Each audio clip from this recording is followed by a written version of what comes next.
Good morning, everyone. Thank you for being here today for this webinar organized by the AHFES project, in which we will be presenting the Eurostars program and the opportunities that this international funding scheme has for SMEs in the different countries that are present here today. We will wait one more minute as some people is still joining, and then we will start. Thank you. Good. I think we can start. We have already a good number of participants that have joined the webinar. So first of all, again, I would like to thank you for your interest in the webinar today. As you know, this webinar is organized in the scope of the AHFES project. AHFES stands for Approachable Atlantic Area Healthy Food Ecosystem for the Growth of SMEs. This is a project funded by the Atlantic Area program. First of all, we will do a very short introduction of the project and the opportunities that it has for SMEs in terms of services and training actions. Then we will go to the next and the main session of the program today, which is the actual presentation of the Eurostars program. For this, we have the kind support of the national contact points in Spain, France, Portugal, and UK. They will be introducing to you the conditions of the program, the general conditions of the program, but also the ones that are specific for each of the countries involved here today. So after that, we would move to the discussion and networking session. So as you know, we've asked you in the registration form to choose among different topics. This is to allocate you according to your interests, so we can foster a bit the networking and discussion with people that in principle have complementary interests to you. So I would like to move forward with the presentation of the AHFES project. Let me see if I can find it here so I can share my screen. Okay, I think you can see my screen. Okay. As said, AHFES is a project that has been working since March 2019. It will finish by August next year, and it is built under the conditions that the food sector and the need for healthier food policies are common challenges in the Atlantic area, and innovation, especially innovation in SMEs, is a way to foster new solutions that can help address this challenge, while at the same time helps improving the competitiveness of the SMEs in these territories, which, as you know, are the large majority of companies. So the objective of AHFES is to try to improve to this overall competitiveness and growth in healthy food and lifestyles SMEs through the creation of a transnational innovation ecosystem. For this, in the project, we have different clusters and other types of organizations that support SMEs. And the activities try to help SMEs aligning their products and services to the consumer needs and expectations. In the scope of AHFES, the different partners have built a service catalog that encompasses 10 services in different thematic blocks. So we have services around innovation intelligence, and for this, these are consumer and market trend reports, but also other type of reports that focus more on our RDI trends rather than market trends. We also have a few services that focuses, such as this one today, that focuses on trying to help SMEs to build research, development, and innovation alliances and projects. For this, we have a set of webinars and networking sessions that aim to put in contact different types of organizations in the AHFES countries. That's UK, Ireland, France, Spain, and Portugal. But we also have the opportunity to bring to SMEs individualized support. So you can contact your AHFES partner in your country to know more about this individualized support to develop your innovation plans. Then you can also have access to different RDI funding calls through the AHFES website. In the next block, which is more related with business growth, these are services tailored to SMEs, so one-to-one, let's say. And in this, we have a service that will focus on designing and marketing support strategies. Also, the introduction to commercial partners. So, for example, if you're finding I don't know, if you're a UK company and trying to find a distributor in Spain, you can contact your UK contact point. So through the project, we can help you to find options in Spain. The support in the development of the business plans. And finally, the last block focuses more on internationalization. So through the development of internationalization strategies and through the provision of international market intelligence reports. These are also two services that are tailored to each individual company. Through this link, you can get more information about each service. Besides the services, the AHFES project also provides a set of 4 training programs.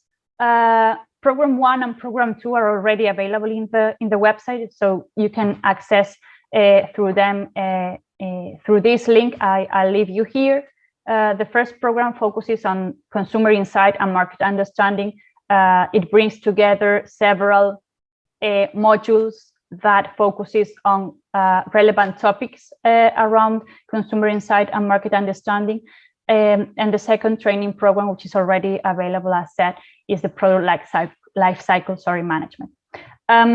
Training programs 3 and 4 will be available soon, and they will focus more with different modules in market development and product development, critical path management. Through the website, you will see that the materials are available in the 4 languages. So in English, Portuguese, Spanish, and French. So, you can follow the courses in the languages you feel more comfortable with. Just to leave you here the partnership. So the AHFES project is coordinated by the Galicia Food Cluster, which is the organization I come from. But we also have different partners in the different territories. So the Northern Ireland Food and Drink Association in Northern Ireland, Valorial in France, EIT Food through the CLC pole in Spain, Big Innovation in Wales, the National University of Ireland in Galway, Enough Cluster in Portugal, the Institute Ricardo Jorge in Portugal, and we also have the collaboration of Food and Drink Wales. This was all from AHFES. You can contact any of these organizations to get more information, and through the website, of course. And I also invited you to follow the project in the social media, so you can keep updated of any news and future activities we will be having. Having said this, so I'll stop sharing my screen. We would be moving now to the main session of the webinar today, which is the presentation of the Eurostars program. As said, first of all, I would like to give the floor to Oscar Gonzalez. He comes from CEDETIC, which is the national, he was Spain, but it's the national agency supporting innovation in SMEs in Spain. He will introduce the general conditions of the program, and after that, the conditions for Spain. So, Oscar, when you want, you can start. Thank you very much, Noelia, for giving me the floor. First of all, I want to thank the organization of this event, because, if we are talking about innovation, SMEs, and the geographical scope of this program, I have to say that it has a lot to do with Eurostars. As we will show you in the next slide, and also my colleagues, when we present the national conditions of this program, the main purpose of Eurostars is fostering the innovation of the SMEs by performing R&D projects in international cooperation. And all the 4 countries that are included in this program are also members of Eurostars. So I would say that it's a very good choice to have this presentation for this audience. So I know that we are really short of time, so I would start already with the first presentation, that it's an introduction to the Eurostars 3 program. So let me show the screen. I hope that you are watching my screen. Yes, we can see it. Perfect. So let's start with a brief introduction to Eurostars. First of all, Eurostars is a part of a wider network called Eureka Network that was established in 1985 with the purpose of increasing the competitiveness of the European industry. Since that year, we have evolved a lot. Nowadays, Eureka is made by more than 40 countries. So let's say all the European countries, but also Canada, South Africa, South Korea, and the last member that is Singapore. So it's a wide network of international network of innovation agencies that work in coordination to fund the projects of the companies, R&D projects of companies. So Eureka has different instruments, such as the Eureka clusters, network projects, global stars projects, and perhaps the flagship of Eureka is the Eurostars project. That is the main point, the main topic in this presentation. So to explain Eurostars 3 in a nutshell, I should say that it's a candidate to become a Horizon Europe European partnership. So we cannot say now that we have the support of the European Commission because the application is under evaluation, but very soon we hope to say that this is a program co-funded by the European Commission. Not now, again, it's under evaluation, but very soon we will have good news, I hope. Second point, the target of Eurostars are the innovative SMEs who want to perform R&D projects in international cooperation. A third idea about Eurostars that make this program slightly different to others is that it has 2 very clear stages. First, the evaluation, that is centralized, competitive, and run by the Eureka Secretariat.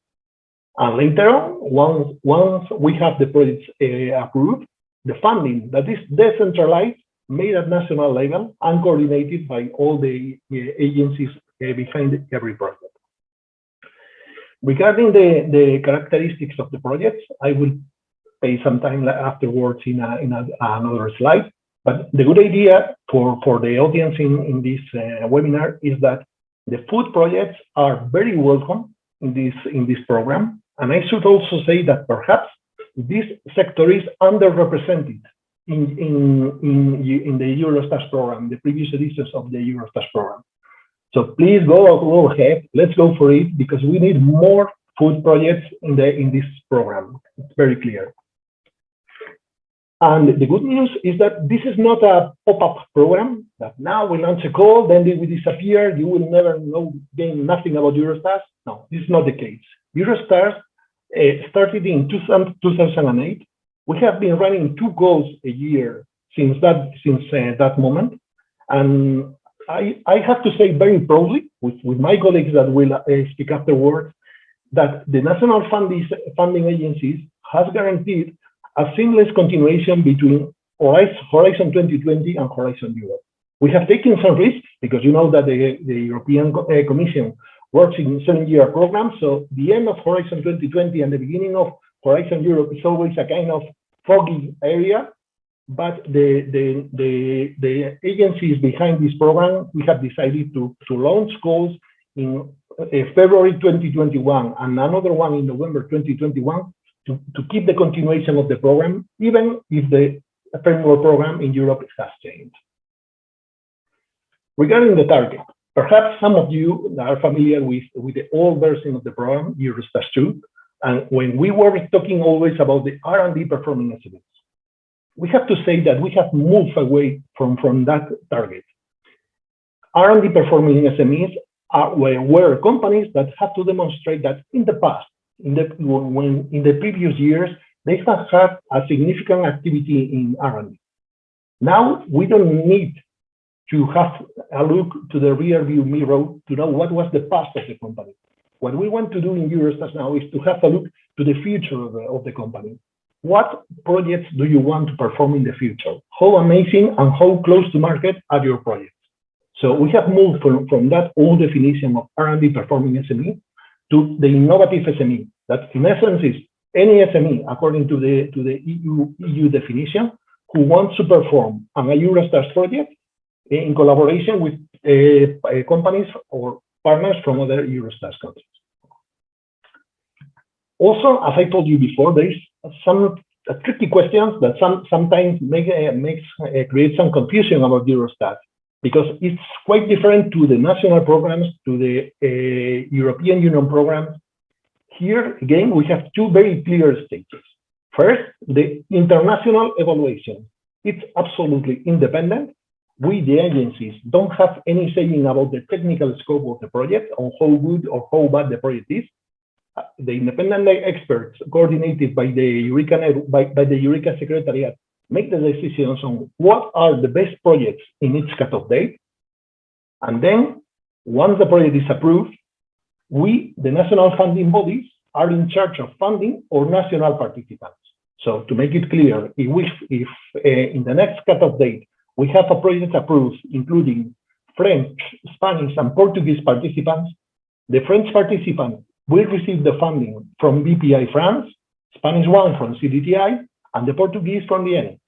And of course, if we have UK participants in the call, it will be Innovate UK who will be in charge of the funding of those participants.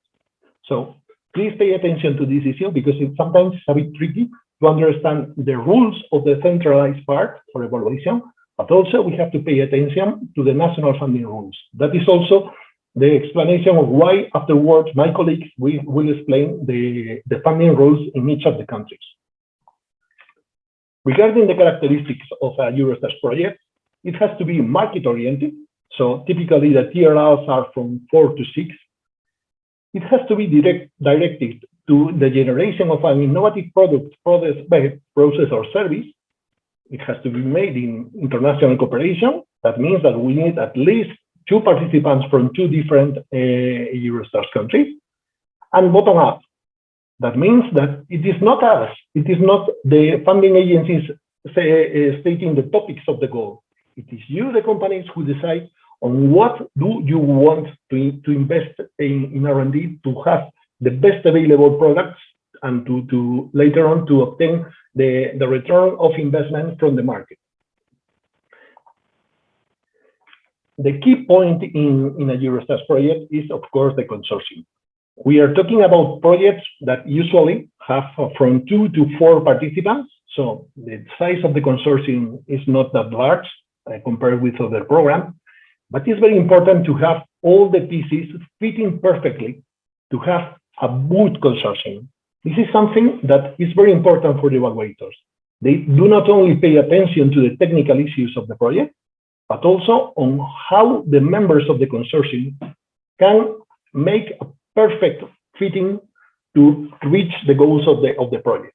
How well they can collaborate, what are the different technical specialties that they bring that can make the project better than an individual project. So again, international cooperation, finding the best partners that complement the others is one key issue in Eurostars. There are some strict rules that have to be accomplished in Eurostars to make the project eligible, and also that give a clear idea about the kind of projects that we are looking for. First of all, the project has to be led by an innovative SME. And also, these kind of companies have to take the most of the budget. So we are not looking for projects with huge intervention of large companies and universities. They can be welcome, but sometimes they cannot be funded, and of course, they cannot play the most important roles in the project. The target are, again, the innovative SMEs. as I told you, we need at least 2 independent partners from 2 different countries. Otherwise, we couldn't talk about cooperation. Regarding the balance between participants and countries, the rule is the 70% rule. So no country and no single participant can take more than 70% of the project. Otherwise, it's difficult to consider that this is a cooperation. If we have a partner taking 19 or 80% of the budget.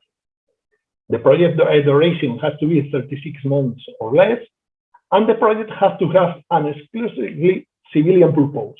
This is not a big issue, talking to people working in the food sector, but sometimes in other sectors, it's not that clear if the purpose is only civilian or can have, the project could have also a military purpose. And how to apply? Well, I would say that it's quite easy. We have a brand new IT platform. You have the link, and I'm not going to spend time showing you the screens, but it's quite easy to work on it. And I would like to highlight one issue. The platform is also collaborative.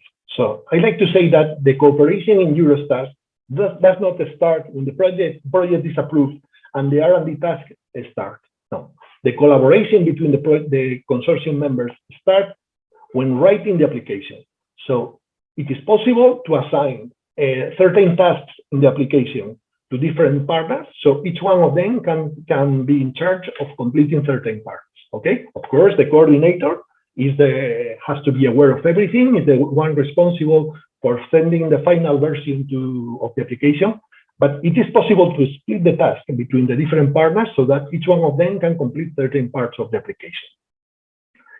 The next cutoff date is 4 November 2021, so 1 month time from now. So perhaps it's too early if you don't have already a clear idea of the project, a clear idea of the consortium. But the good news is that, as I told you before, we have cutoff dates every spring and every autumn. The dates for the next cutoff dates have not already been decided, but very likely in late March, early April, we will have the next one. And also in September, October 2022, we will have another cutoff.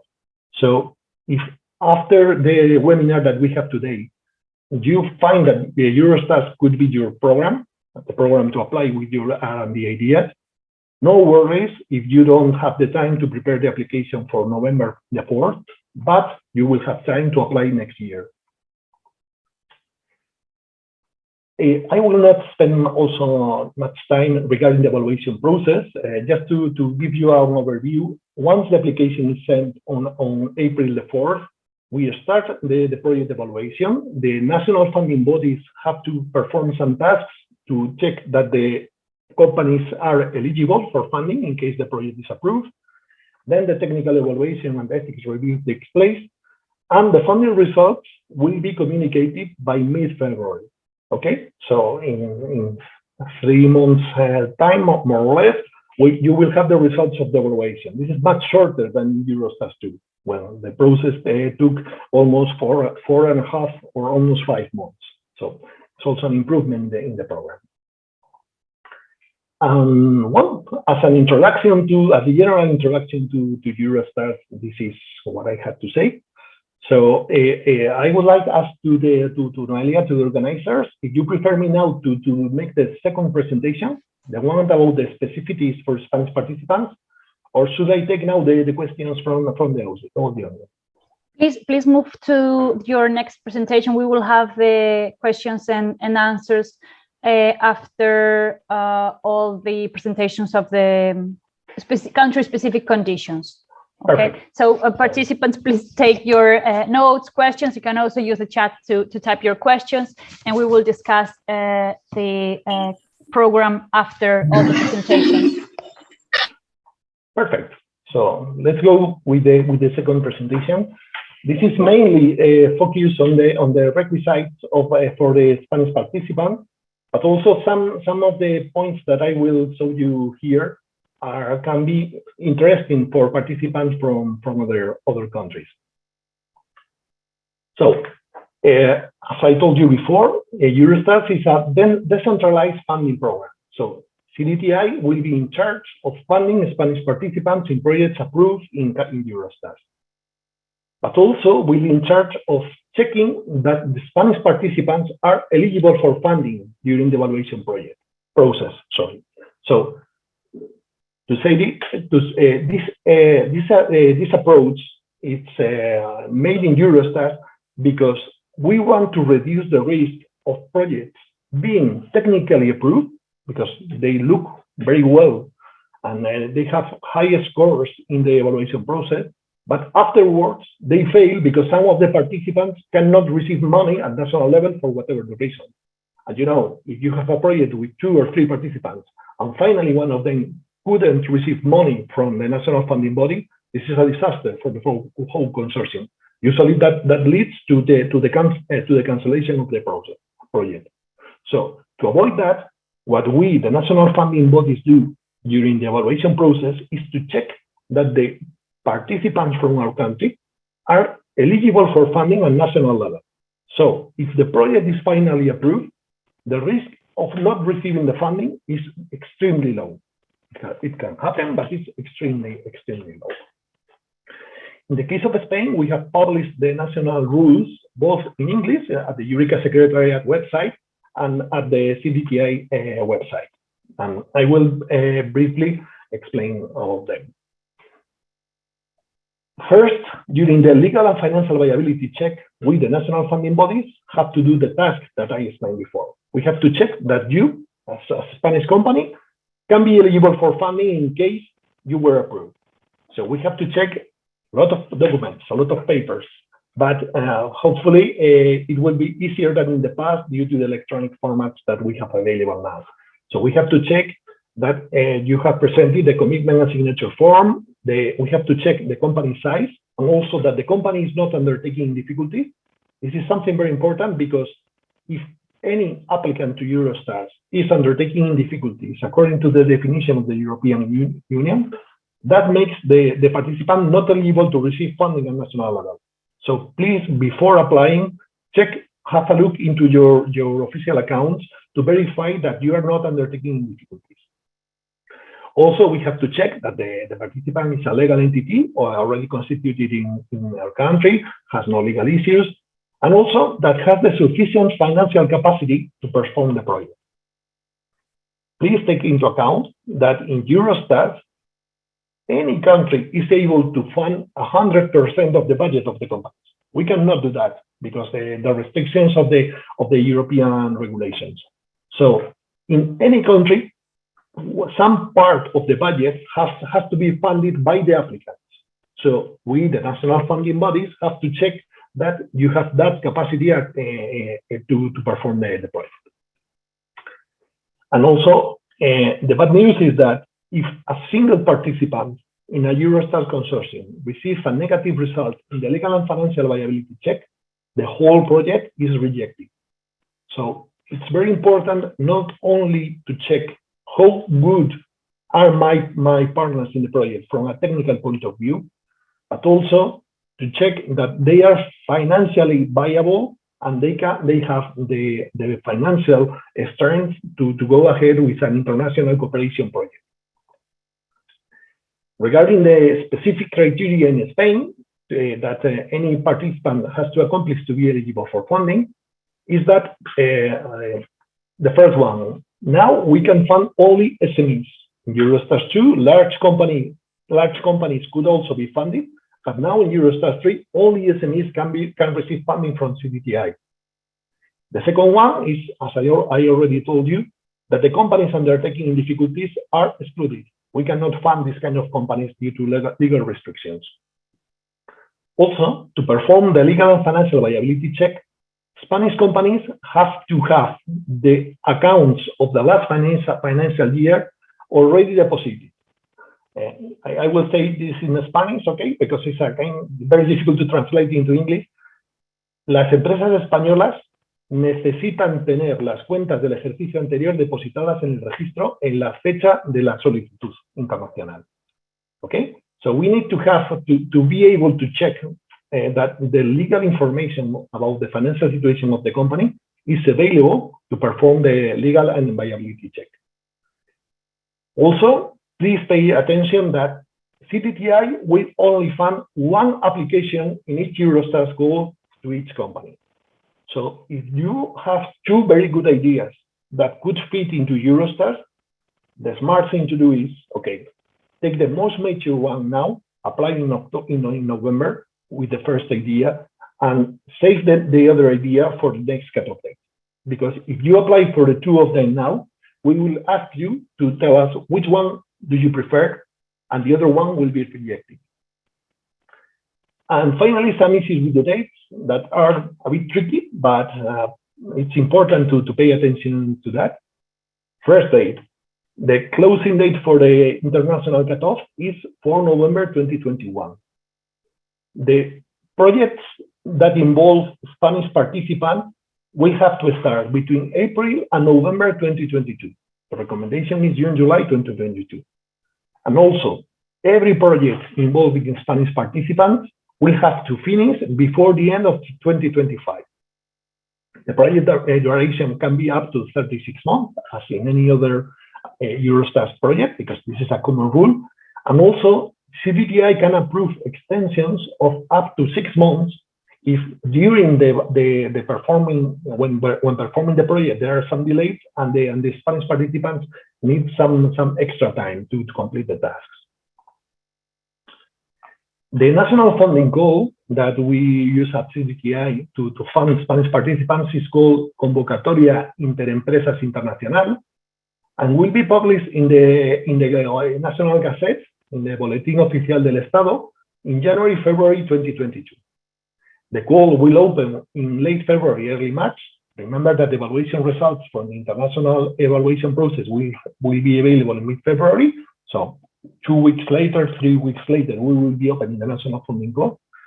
And the maximum grant that a Spanish participant can receive is up to 400,000 euros and up to 60% of the eligible budget for small companies and 50% for the medium-sized companies. There are also some information regarding how the different parts of the budget can be funded by CTTI. Okay, I will not enter into details now because it takes a lot of time, but I will do something slightly different. And if you are familiar with the structure of the budget of any program, international program, usually it is made of certain parts: personal costs, overheads, travel. So, what is the eligible budget in Spain for each category? For personal costs, we can fund technical staff and up to 58 hours per month for management tasks. The overheads for Spanish participants are up to 25% of the personal costs, travel up to 8,000 euros per project. Materials can also be funded. And in the other category, we include the audit costs that are up to 2,000 euros per financial year. And regarding the subcontracting, please take into account that the scope of the target of Eurostars are the SMEs making the R&D project. Subcontracting is welcome, but as an addition, an extra to the task made by the applicants. So in Spain, the subcontracting is restricted to 25% of the total budget, except for the case of public institutions, Spanish public institutions such as universities, that can be involved as subcontractors with up to 50% of the budget. And lastly, we have introduced something new that we didn't have in Eurostars 2, is that now we can fund the consultancy firm with up to 8,000 euros for the support they give in the preparation of the project.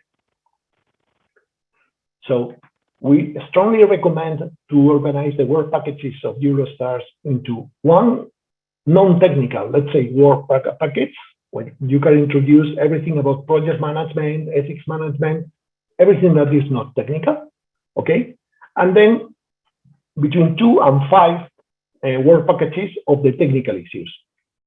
You can introduce even more than 5 technical work packages, but believe me, if you introduce many, it will be a mess for the evaluators.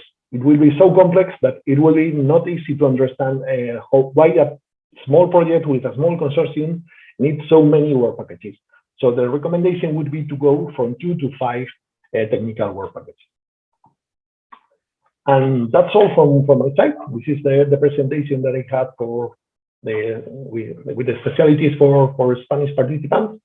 And hopefully it's been clear. Otherwise, I will be ready to take the questions from the audience. Thank you, Oscar. Yes, please, you can use the chat to already type your questions or note them for the Q&A. So now I pass the floor to Jean Andrade from BPI France. Yeah, I'm going to share my presentation.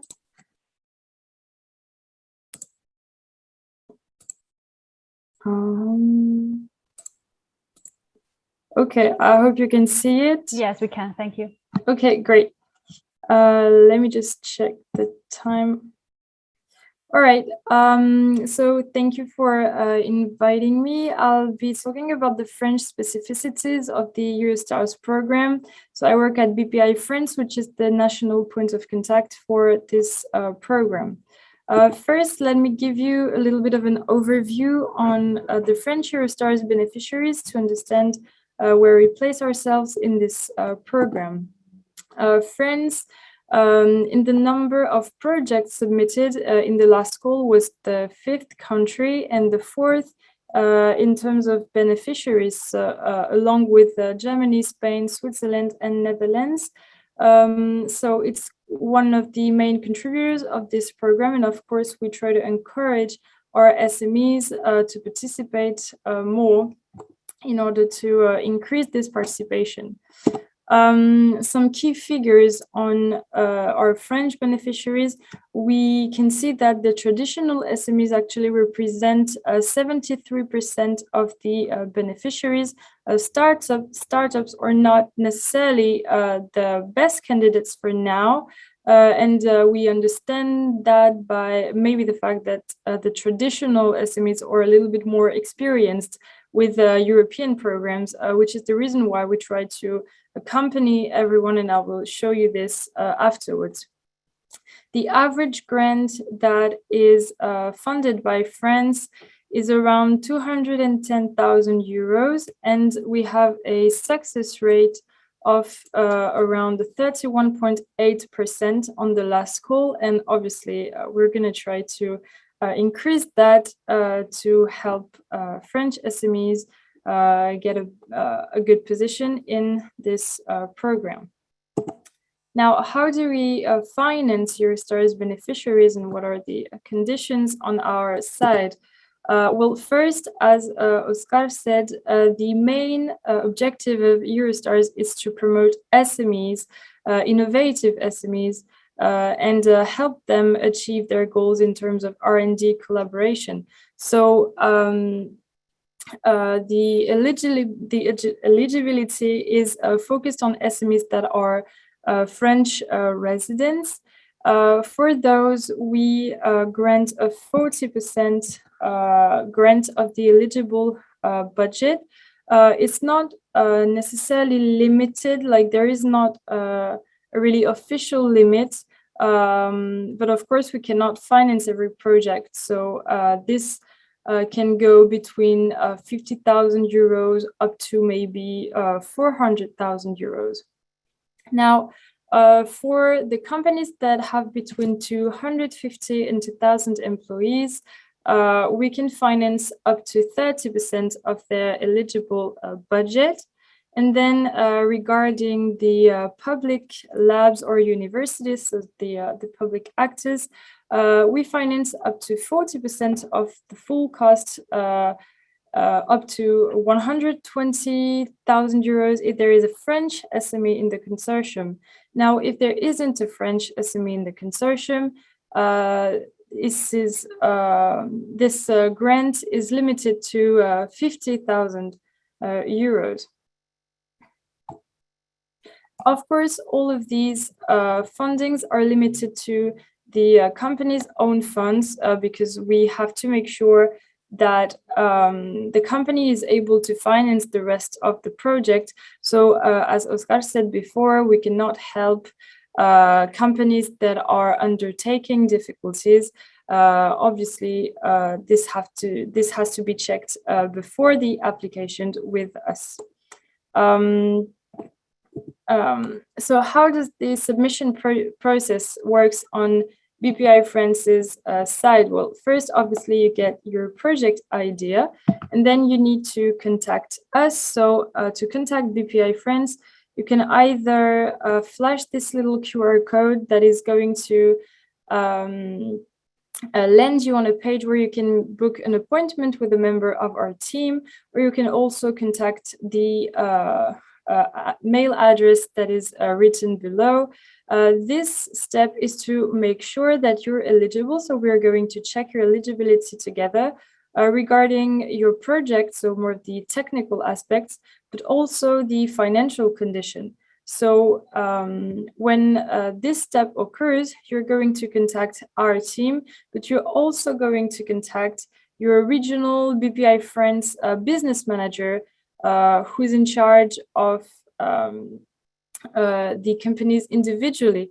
And this point of contact will check with you your eligibility regarding financial conditions. And this step makes sure that once your project is approved by the Eurostars Commission, then you will get the effective funding to make sure that you don't get your hopes high. So this is a very essential step.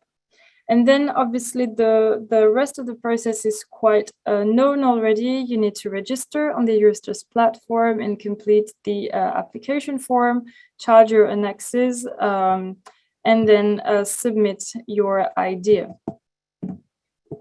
Now, to help you understand this process better, and also to help you build your application, we propose a tool that is called the International Technological Partnerships Diagnostic, which is in French called the DIAG-PTI. I'll say DIAG-PTI so it's more fluid for the rest of the presentation. And this is a tool to help you audit your project beforehand, and we're going to help you financing this audit. So the DIAG-PTI actually responds to a growing demand that we observed from the French entrepreneurs facing difficulties during the formalization of their international partnerships. This worked for Eurostars, but obviously other bilateral or European call for projects as well. And so this tool, the DIAG-PTI, is here to provide individual support for the French SMEs and medium-sized companies up to 2,000 employees. They're going to get a support by an expert consultant in three main areas: the partner search, the negotiation of the agreement, and of course, the drafting of the application file. If you need more details, you can flash the little QR code that is right below. So like I said, supporting the search for a partner is one of the options you get when you ask for this tool, because sometimes companies know they want to apply to Eurostars, but they don't necessarily have their partner yet, and we can help them find the perfect profile by making them undergo an expert service. Obviously, the companies sometimes need assist in the negotiation of the consortium agreement, especially when it comes to negotiating intellectual property rights, for example, and all of the questions that you need to address when you do an R&D collaboration. And of course, the writing of the application, because entrepreneurs are not necessarily used to drafting application forms that can sometimes be complex to them. And so you may need an expert to review it with you and to help you with that. All of this aims to increase the success rate of the French candidates. So how does it work? Well, the consultancy service needs to be limited to 25,000 euros excluding tax if you're the leader of the consortium, 5,000 euros if you're not. And then BPI France will finance 50% of the cost, so it's a maximum of 15,000 euros including tax. And we're going to pay this aid directly to the consultant at the end of his service. So we contract with the company as well as the expert. And in the end, it is the expert that is going to be paid. So the company will only pay for half of the price.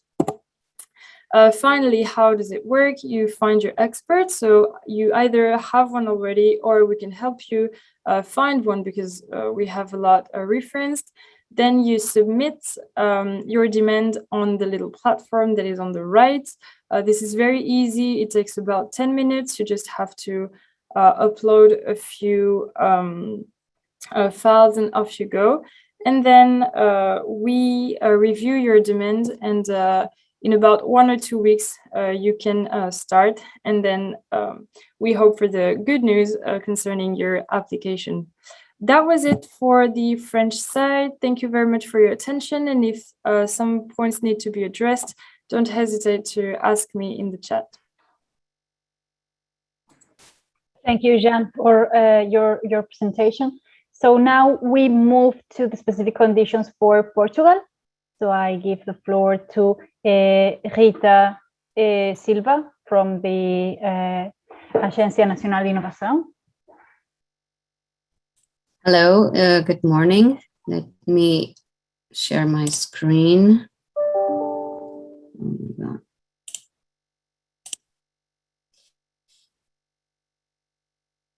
Are you already Yes, we can see it. watching? Yeah, Just not in presentation mode yet. Yeah.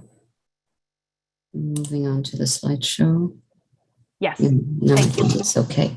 Okay, so good morning, everyone, and thank you very much for inviting me to come here and explain what are the funding conditions for Portuguese participants in Eurostars applications. So I'm Rita Silva. I work for the National Innovation Agency in Portugal, and I'm the Portuguese NPC for Eureka and Eurostars. So the National Innovation Agency is the main funding body in Portugal for collaborative R&D projects, industrial R&D projects. And I will jump right to the specific conditions for funding of Eurostars projects here. So I will start by describing the type of call that we have in Portugal that will fund the projects resulting from the next cutoff of Eurostars 3. So we expect to have a new notice for these projetos de industrial à escala europeia. So I say this in Portuguese, but this is a specific call for funding Eureka and Eurostars projects in Portugal, which will be fit into the next multi-annual, pluriannual financial framework for R&D for SMEs within the Portugal 2030, the future Portugal 2030 program. So this is expected to be published in early 2022. So we do not have yet the rules, specific regulations for this future notice, but we believe they will not be much different from what exists at the moment. So we advise our Portuguese companies, first of all, to contact us in Portugal at ANI and to take a look at the present notice for Projetos de Industrial à Escala Europeia, which is published, which is Aviso 14. So we'll move forward. And that will be a reference for what will be asked in the future in terms of what will be the specific funding conditions for our companies and our research institutions. So the budget foreseen for this future notice of Portugal 2030 will be, we expect, around 12 million euros, but these will cover both the funding of Eureka projects and Eurostars projects. So we speak about Eureka, we speak about network projects, Eureka clusters, projects, global stars, and multilateral calls. While the budget formally committed by Portugal per Eurostars call is 2 million euros, but it can go up more than 2 million euros within this 12 million overall budget that we have. So we can exceed these 2 million euros per call if we see that we have applications to be funded. And of course, the projects covered by this future notice will be, we expect also the Eureka projects and Eurostars. These projects must include industrial research and or experimental development activities to be funded. These are the core activities that will be funded within these projects. Moving on to the specific eligibility criteria from what exists right now, and these are the main highlights. So the project must fit into the priority areas of the research and innovation strategy for smart specialization, either at national and or at regional level. They must present evidence of the approval of the project within Eurostars, in this case. So they must present the letter of approval of the Eurostars project. The national component of the Eurostars project, of course, will only be funded if the investment of the international co-promoters are also executed. And this is very important. It is mandatory that the international consortia of the Eurostars project has a Portuguese company.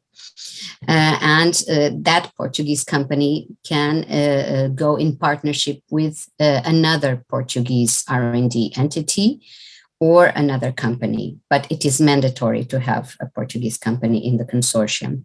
And also this Portuguese company will have to ensure the most relevant share of the investment in the project. This only specifically applying to the national component of the Eurostars project. So if the Portuguese company goes in partnership, in co-promotion with a Portuguese R&D institution or with another company, so always the company must ensure the most relevant share of the investment in what concerns projects that involve more than one Portuguese company.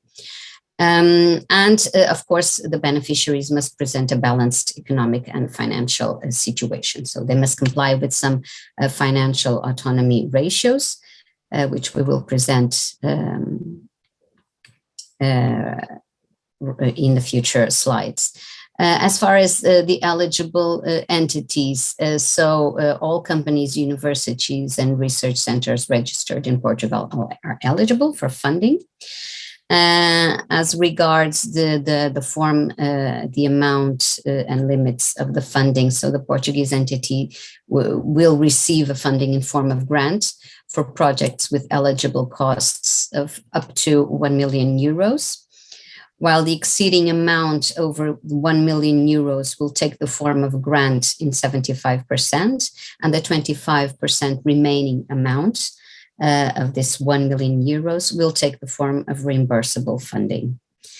And for the participating R&D institutions, Portuguese R&D institutions, the funding will always assume the form of a grant. You can find these specifications in the RECI, the specific regulation for competitiveness and internationalization, which is RECI.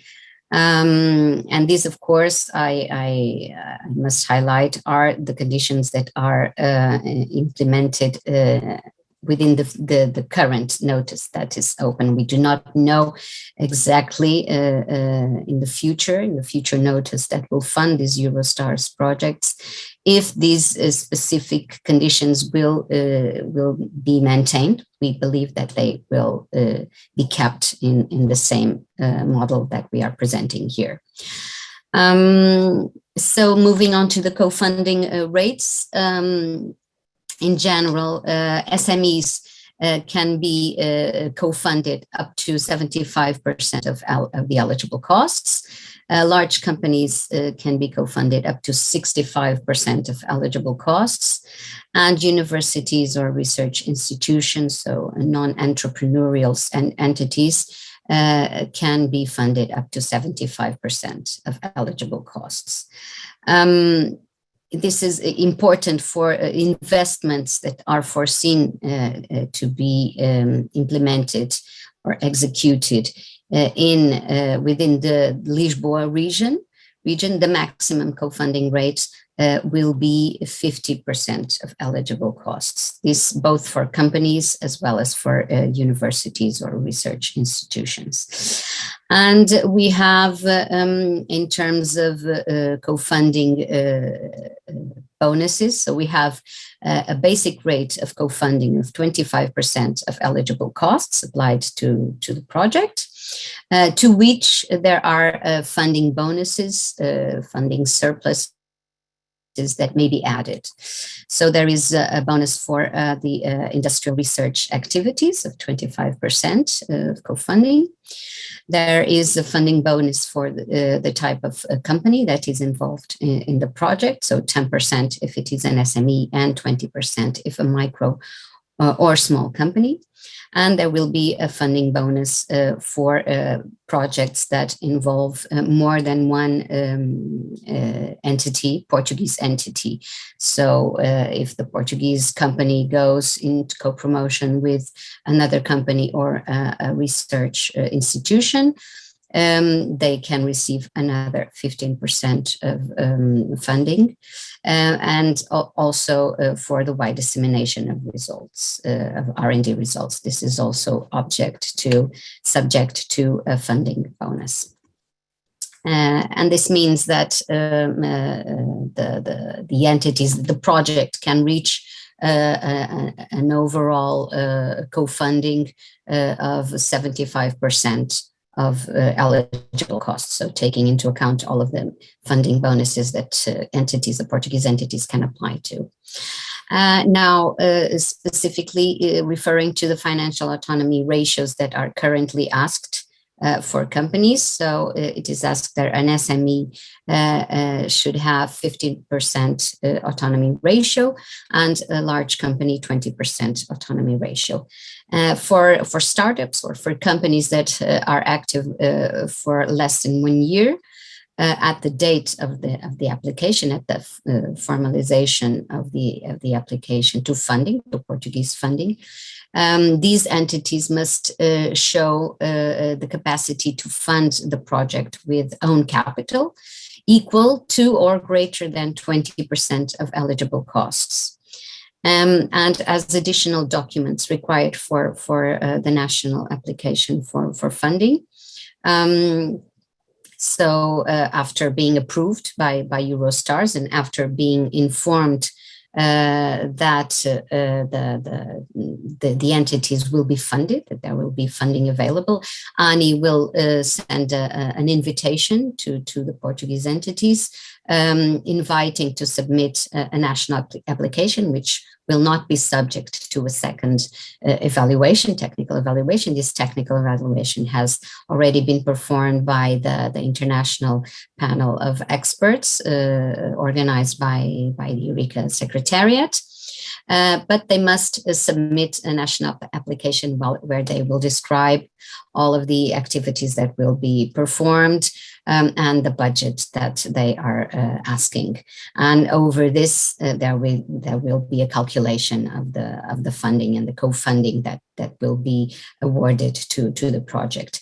And with this separate national application, the formalization of the funding, it is needed that the entities submit the original application of the Eurostars project, the International Eurostars project.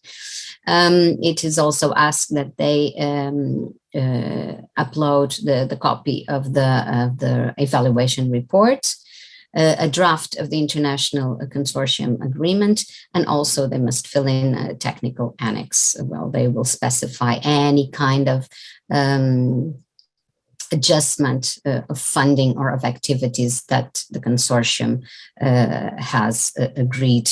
But these will have to be very small adjustments because, of course, what was evaluated was the international application, and that's the project that we will be funding. But any case, in any small adjustments that there might be on the budget and on the activities that will be performed by Portuguese entities, these must be shown in the technical annex. And as fundamentals of these processes and applying to Eurostars projects, of course, it is highly advisable that you contact your national project coordinator and that you know also in advance not only the Portuguese funding conditions, but also the conditions of funding of your international partners, so that there are no problem with the later funding of the project. You must, of course, have the Eurostars approval of your project to come for funding in Portugal. And of course, you must submit a quality application that shows the added value of the project to the participating national entities and also the added value for the whole consortium and the impact of the project in the whole consortium. Again, recalling that all information presented here is based on present regulations from the notice that is currently public, still within Portugal 2020. While Eurostars 3 projects resulting, so the applications, the approved applications resulting from the next cutoff will be funded by the future notice within Portugal 2030. Which the specific rules and criteria are still, eligibility criteria are still to be defined. So do contact us. We are here to support you and to clarify all the doubts you may have. Thank you very much. The floor, I give the floor back to you. Thank you very much, Noelia. Thank you, Rita.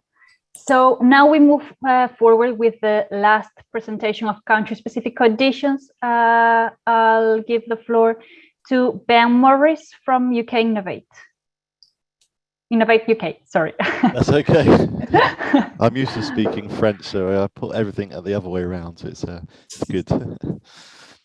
Good morning, everybody, and hopefully you're still with us because it's been a long hour of information coming your way. So this is the last slide pack for eligibility from a UK perspective. And just to clarify, Brexit does not affect our association to Eurostars, and we will continue to support the programme and Eureka as we are members of the Eureka Association, although we're still going through the process of associating to Horizon Europe. But that's another story. So from a point of view of UK eligibility, you can see here, I've put it all in one slide. So Innovate UK, unlike other countries, we will only fund the SME element of the consortium from a UK partnership.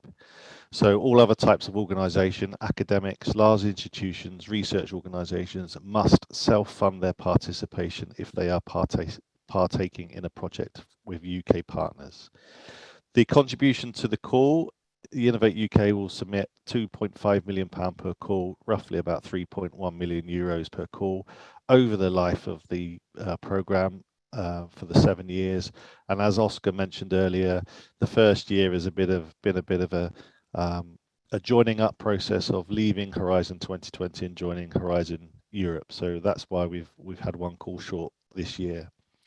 The grant maximum is €360,000 or 60% of costs, whichever is the least. And so if you've got a high value cost project, then obviously you're only going to get 360. If obviously lower than that, 60% of cost.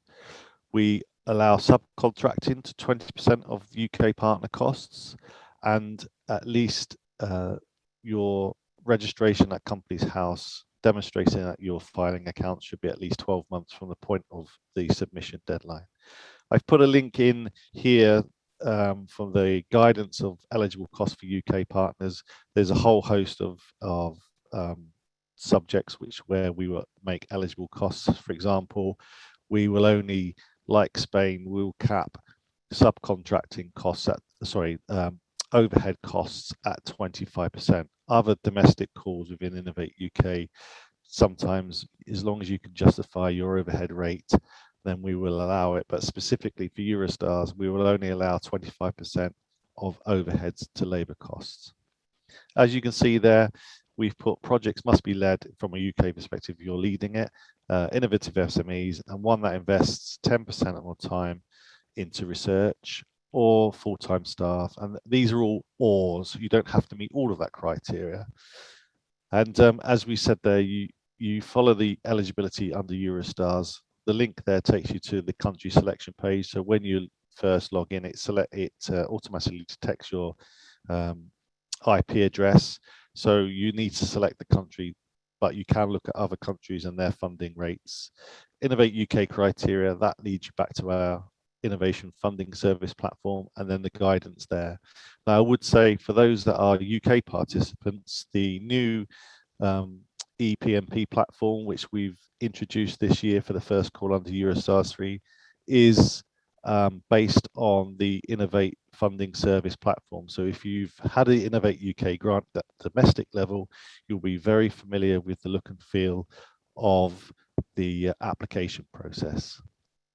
So just to go through factors for success, because obviously what we've already discussed, most countries have got very similar rationale behind their eligibility, and the links I provided in that previous slide will take you to those. But from a point of view of getting your project through the system, these next two slides will just give you a flavor of what you need to do in order to make sure you make the best time of your application submission. So obviously it says they're being technically ambitious, point out the innovation and the nature of the proposal, what are the new processes and all those sorts of things. Describing the technology is the easy bit, but describe the benefits of the partnership, because as Oscar's already mentioned, the whole program is based on quality, excellence and impact. Promoting the key elements, and don't just allow yourself to be surprised by anything. Do your homework. And as Rita said, speak to us as national project coordinators. So be available as well. You must not underestimate the time it takes to contribute to the project. The cooperation is really important against the transnational partnerships during the project. Talk to each other and show the partnership's ability to meet its commitments. If you're a micro SME and you're the only SME that's in the project management time is very sort of intensive. So demonstrate that you've got the management and the technical skills to do so. Set the clear, measurable objectives, define the successes, and as well as the commercial and the financial targets to achieve. And the last point there is how you're going to demonstrate it from a financial point of view. So that's my details there. Obviously, I've gone through it very quickly because obviously we're running out of time. But if you need any information, please do contact me or any of my friends and colleagues from the other organisations if you need to know specifics about their own country funding eligibility. That's it from me. Thank you very much, Ben, for the presentation and for sticking as much to the time. Yeah, so now we would go to the questions and answer session. Sorry, we have a question from Ali Thomas from Craddock's Savory Biscuits. She asks whether there are any restrictions in combining funding from another project in developing a partnership. I suppose that a question for you, Ben. Yeah, so from the point of view of the UK, very similar to Spain, in fact, we will only fund one Eurostars project at a time, and that's during the life of the Eurostars project. So essentially, from our point of view, we're a bit stricter than Spain in the fact that you can only participate in one, only get funding for one. So if you wanted to apply for two projects, as Oscar said, make sure that you pick the one that suits you the best, that you want to make the most impact on. If you were to apply for two, you would have to make the decision which one you would want to take. And once that project is live, you couldn't, if you've got a 3-year project, you would not get funding from the UK for another 3 years, or 2 years, depending on the length of the project. From combining from a point of view of combining grants, or clearly from a point of view, and my colleagues will be able to correct me if I'm wrong, the whole idea of this is the fact that that you've got innovative idea that's close to market. So if you're combining, as long as you're not doubling up on scope for funding from elsewhere, then we will fund you. But clearly you have to have a separate scope and separate entity of why you're getting funding. So we wouldn't fund you twice for the same thing. I'm not sure if my friends and colleagues will be able to confirm that from their point of view. Yeah, fully agree with Ben about the approach. Of course, a single company can have several different ideas being funded with different programs, but the same idea, the same project, the same concept cannot be funded simultaneously with two different programs. Yeah, likewise in Portugal.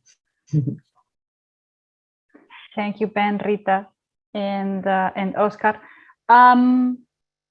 I would invite the audience to make any other questions through the chat, or you can raise your hand if you prefer to speak.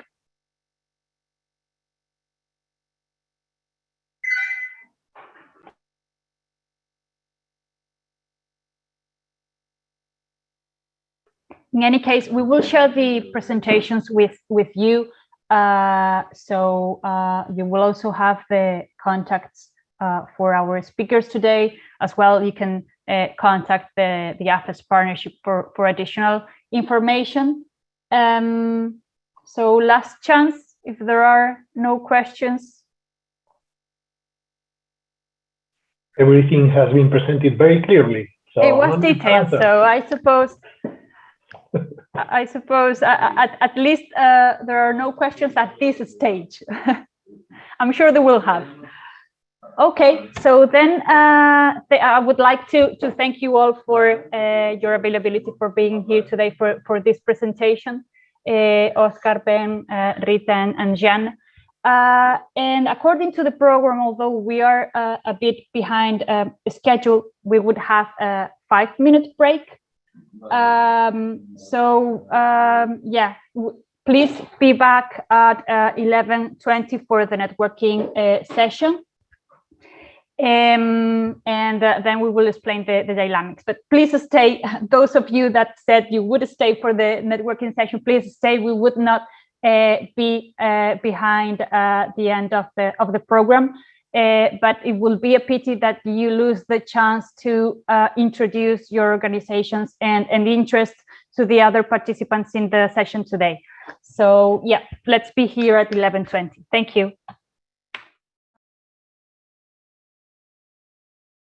So now we would be moving forward with the discussion and networking session. We have created breakout rooms according to the themes, 2 breakout rooms considering the number of participants we have today. One of the breakout rooms is focused on plant-based products and new sources for high-quality proteins. And the other one is focused on ingredients and foods for healthy aging. So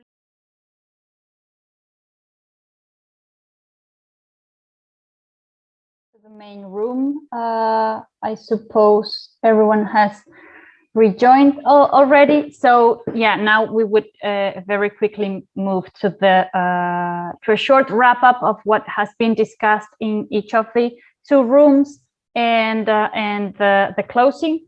So I would first invite Paula Hafner from EIT Food to share a few of the conclusions and facts that were discussed in the group of Food for Healthy Aging.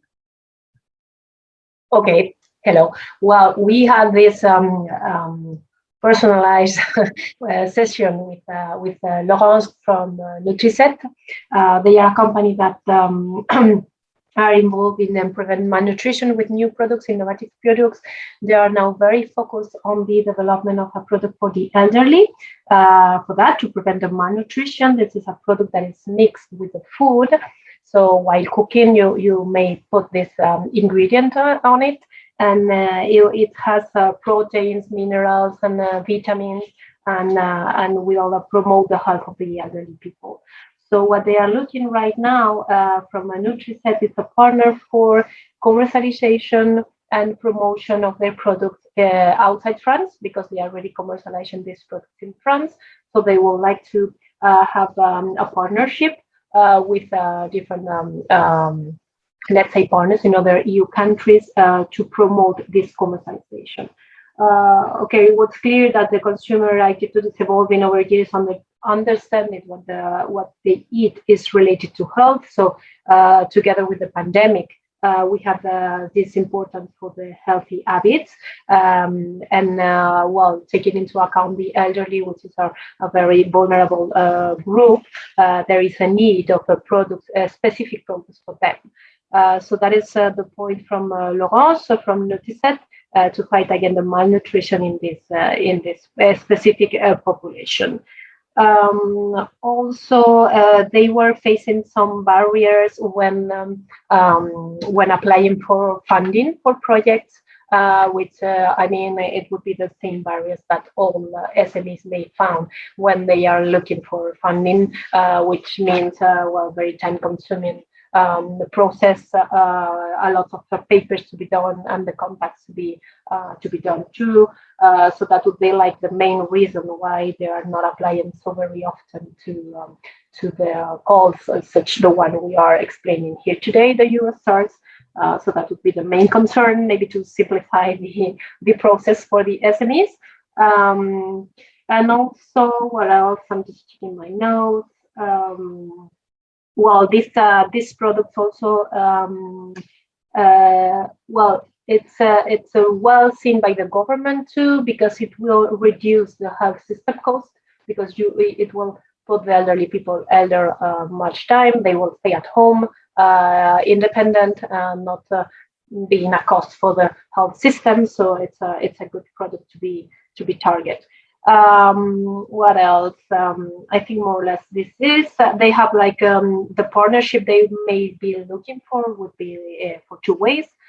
They would need to do an acceptability study in other countries with EU professionals outside France, and another way of collaboration, as I said, is for the commercialization outside France, which we were wondering if the Eurostar call would be the most appropriate one for this process.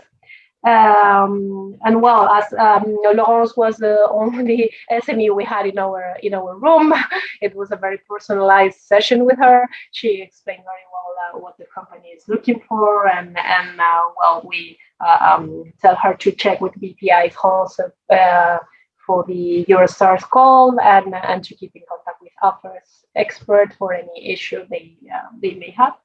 And well, I think this is more or less what we discussed. I don't know if maybe Anna would like to add something, or Alison, that you were there in the room. I think this is more or less the summary.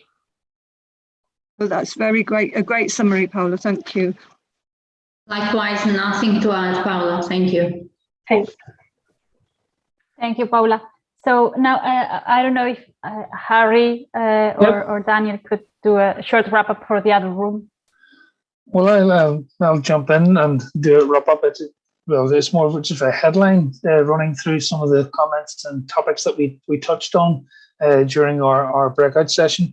But it was what struck me, and just wanted to flag this up really at the start, is just how wonderful it is to be involved in something with so many innovative SMEs, to see so many people working on healthy food across across the region and having them all brought together. So thanks to everyone for organising this. It's been interesting to be involved in. But what it struck me, because we had a few SMEs involved in our session, they were looking at, and Anthony flagged up about looking at ingredients and how ingredients are then changed by once they're taken from their natural state and modified in any way to be used and reused in other products, that it downgrades it, that it affects it in a way that isn't as beneficial to the consumer or to the end use. So that if we could find ways to try and use ingredients in their natural state, would be a lot more beneficial, certainly in promotion healthy food as an option. So that was a fairly detailed response that he gave, and it was very enlightening, certainly from someone who's involved in food manufacturing, who's been involved with the food industry for so many years, to understand exactly how we ourselves can impact on the food ingredients and how we can downgrade perfectly good ingredients by how we manipulate it during the processing that we do. So that was a discussion we had, and we also looked at how innovation and how the project itself would be seeking healthy food options and looking at healthy food as an area that is underrepresented within the project, the Eurostars in total. So we also looked at, and Daniel flagged this up, about how we could maybe use